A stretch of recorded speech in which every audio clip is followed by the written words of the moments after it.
Bom dia, jovens do nono ano. Hoje, aula de biologia. Hoje será a nossa última aula do ano, certo? Conteúdo, vamos finalizar o conteúdo para a prova bimestral da última etapa do ano, certo?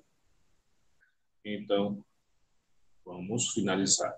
Mas, antes de finalizar, nós iremos ver a nossa agenda de hoje, certo?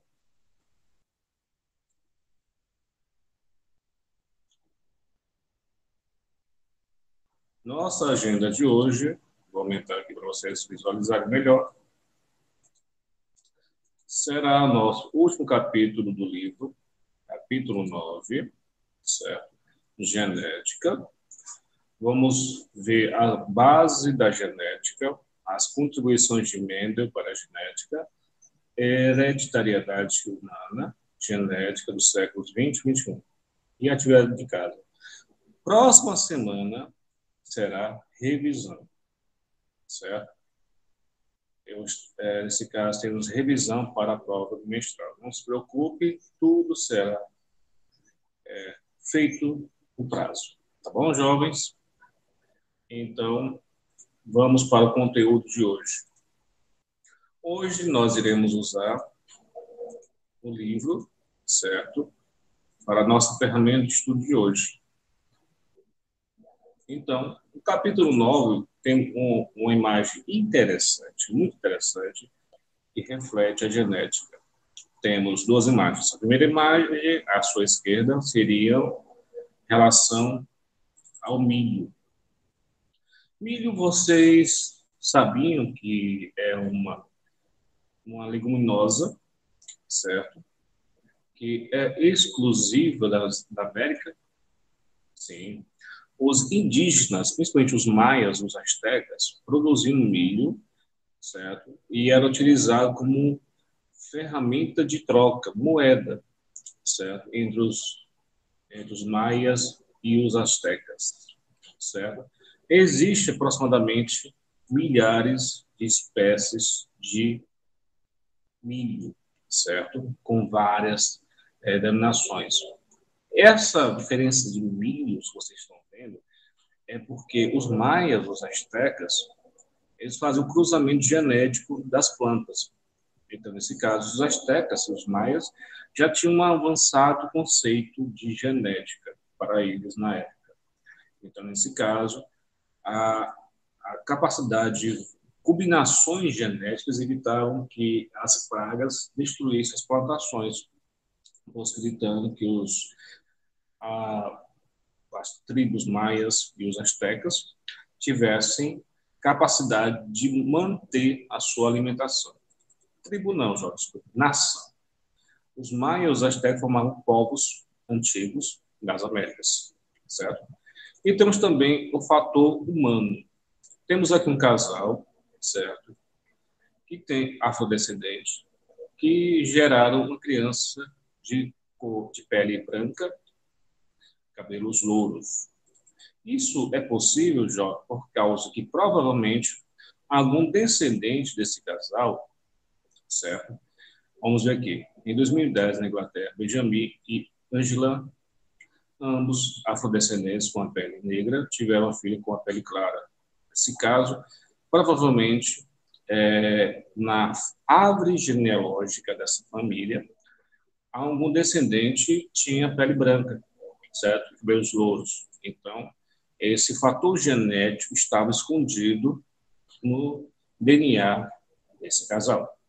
Então, possibilitou essa criança nascer com essa pele e cabelos louros. Então, fato é que a genética em si, ela esconde possibilidades de ocorrer fatos, certo? E podemos dizer que as pessoas, no modo geral, não são 100% que são. Por exemplo, as pessoas têm nos seus genes características que herdamos dos nossos descendentes. No Brasil, principalmente.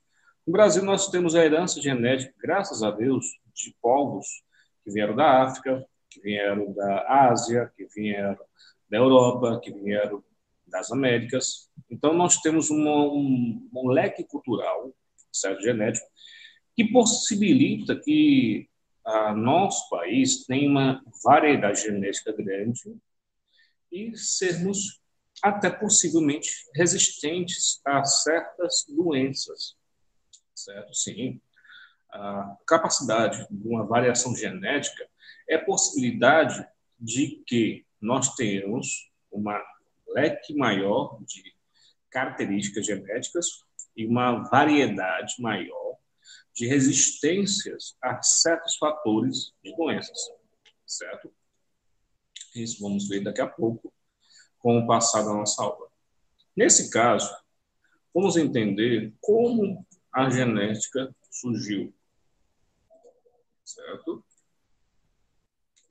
Aqui no livro, vocês temos aqui o tópico. Esse tópico diz o surgimento da genética. Nesse caso, genética é um ramo da biologia, estuda a hereditariedade, padrões pelos quais características de uma espécie são transmitidas para a outra. A palavra genética só começou a ser usada no século XX. Muito antes, ela existe como um ramo da ciência, há cerca de 10 mil anos. Mesmo sem conhecer ter conhecimento fundamental da hereditariedade. É o caso, por exemplo, do cultivo do milho, cruzamento, por exemplo, rebanhos de animais que os pastores fazem o cruzamento, certo? Para poderem ter maior resistência. Também a transmissão de caracteres por progenitores, seus descendentes, é uma intriga. Como é que essas características eram transmitidas antes do surgimento da genética? Então, era um conceito que o homem não entendia ainda, até o século XX.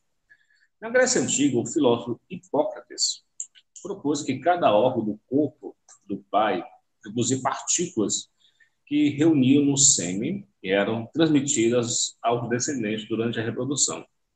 Quer dizer, que o homem, cada parte do seu corpo era unida no seu sêmen, no qual na reprodução era transmitida essa informação ao seu descendente. E essa hipótese, lançada por Hipócrates, foi chamada de pangênese. Então, Hipócrates sugeriu também que as características adquiridas ao longo da vida de uma pessoa modificavam aquelas partículas que podiam ser transmitidas aos seus descendentes. Quer dizer, que com o tempo, essas características se modificavam. E, nesse caso, ao modificar, eram transmitidas aos seus descendentes. Então, veio o filósofo grego Aristóteles, ele não concordava com esse posicionamento de Hipócrates. Nesse caso, suas observações indicavam que outras coisas, que muitas características adquiridas pelos pais durante a vida, não eram transmitidas aos filhos. Para Aristóteles, as bases hereditárias estavam contidas no esperma e no sangue menstrual. A interação entre esses materiais era responsável pelo desenvolvimento do indivíduo. Quer dizer, Aristóteles confirmava que não é somente o homem que transmitia as características, a mulher também. Certo? Discordava o fato que só Hipócrates concordava que o homem que transmitia, não a mulher, mas também a mulher, para Aristóteles, transmitia as informações. Só que ele usava a informação da menstruação. Sabemos que hoje que a herança hereditária é transmitida por dois indivíduos, um homem e a mulher. Então, nesse caso, a necessidade de ter esses dois indivíduos é importante por causa de outros fatores, como a herança sexual, Então, nesse caso, a importância fundamental dos dois indivíduos é a combinação genética, a necessidade desses dois indivíduos, feminino e masculino. Aqui temos a imagem do espermatozoide vista na época dos filósofos, no qual é possível imaginar que dentro do esperma havia um homem quase definido, só que não tinha a cabeça ainda definida. A cabeça sem rosto, sem imagem, sem cérebro ainda.